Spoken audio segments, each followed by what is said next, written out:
Hello বন্ধুরা, সবাই কেমন আছো? আশা করি সবাই ভালো আছো। এই ভিডিওটা আমার কালকে রাতের। তো দেখো আমি আলু কেটে নিয়েছি, পটল, বেগুন, কুমড়ো সব কেটে নিয়েছি। আর এদিকে এটা হচ্ছে ছোলার ডাল আর মটর ডাল আমি একসাথে মিশিয়ে ডাল করব। আর এটা হচ্ছে মটর ডাল ভিজিয়ে রেখেছি, বড়া করব। কেন এইসব করব? কারণ আজকে এটা গতকাল রাতে করেছি। আজকে আমাদের এখানে শীতলা পুজো, সেই জন্য আগের দিন এই যে চাল ভিজিয়ে রেখেছি। সেই জন্য আমাদের সবারই এটা, যাদের যাদের এখানে শীতলা পুজো হয় সবাই এটা করে, মানে আগের দিন রান্না করে রাখে, ঠান্ডা খেতে হয়। তো সেই জন্যই আমি এগুলো করে কালকে ভিডিওটা করেছি। আজকে ভাবলাম এটাই তাহলে পোস্ট করি, আজকে তো আর রান্না নেই। তো এই যে দেখো আমি ডালের বড়া ভাজছি,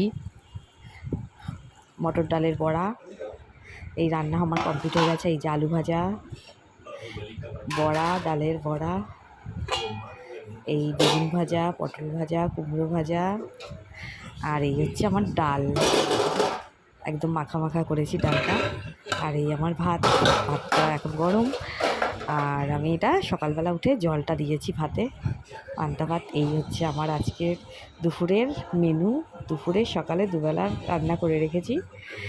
তো আজকে আর আমার কোনো রান্না নেই। আজকে যাব দুপুরবেলা পুজো দিতে শীতলা মায়ের মন্দিরে। সেই জন্য ভিডিওটা তার আগেই এডিট করে নিলাম, কারণ এসে হয়তো আর সুযোগ পাবো না করার। এবার কখন ছাড়বো সেটাই হচ্ছে কথা। দুপুরবেলা যদি থাকি তাড়াতাড়ি, তাহলে তাড়াতাড়ি ছেড়ে দেবো, আর না হলে এসে ছাড়তে হবে। তো আমার আজকের এই ভিডিওটা তোমাদের কেমন লাগলো অবশ্যই কমেন্ট করে জানিও। তো আজকের এই ভিডিওটা এই পর্যন্তই। আবার কালকে আসবো অন্য কোনো ভিডিও নিয়ে। তো তোমরা সবাই ভালো থেকো, সুস্থ থেকো।